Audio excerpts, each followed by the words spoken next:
We're on the Kirby Research Station for the University of New England. It's about an 800 hectare property which runs predominantly sheep but some grazing cattle as well.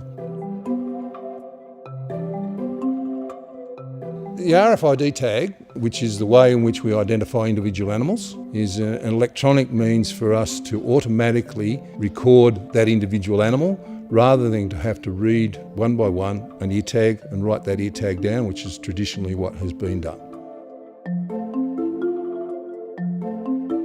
In the past, sheep producers have only been able to manage their flocks on a group basis, and because we didn't have any way of individually identifying animals that was efficient in terms of time and labour, all we could ever gather was mob average information. We now have access to radio frequency identification technology in these tags. So that information that comes from that tag allows us to identify the individual accurately, and you'll be surprising how inaccurate tags are when people are reading tags in a race. So with the use of RFID technology, we can now actually put a tag in the sheep's ear and have an individual electronic identification number for every animal in the flock. So this technology has taken the producers a huge distance in terms of their ability to manage animals.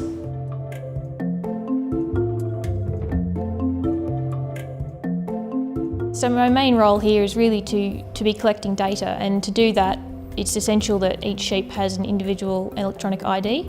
I collect all sorts of information on them regarding their weight, any health problems they may have, how many lambs they're having, you name it and we collect it, even down to how many teeth they've got.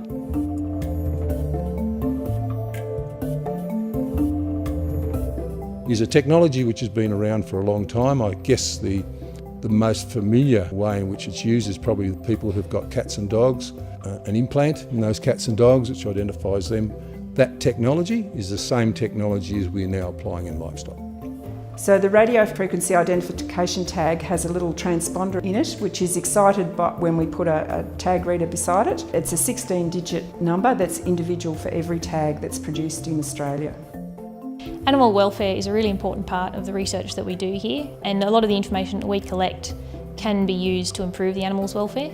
So if a sheep is continually fly struck, we record that and we look at the reasons why she might be fly struck. So using that information, we can then look at other sheep which have similar traits to the ewe involved. Then we know that we should be able to pull them out and treat them to prevent them from getting fly struck as well. We have the capacities to put what are at the moment fairly large tags on the animals that can actually monitor from GPS satellites the position of the animals. We have the capacities to manage pasture. The technology is changing so quickly that my guess is within 5 years a lot of that technology is possibly to be used on properties. My job would be impossible without the technology that we have. It would take far too long to record all this information about each individual sheep, and there'd be too much error involved with reading an ear tag and writing it down. Information gives you a lot of power to make decisions. You make really good informed decisions. The best thing about my job is I get to be outside a lot, and that's really great on the beautiful sunny days that we have up here in the New England. And then when it's raining, I get to go inside and do some report writing, which suits me perfectly.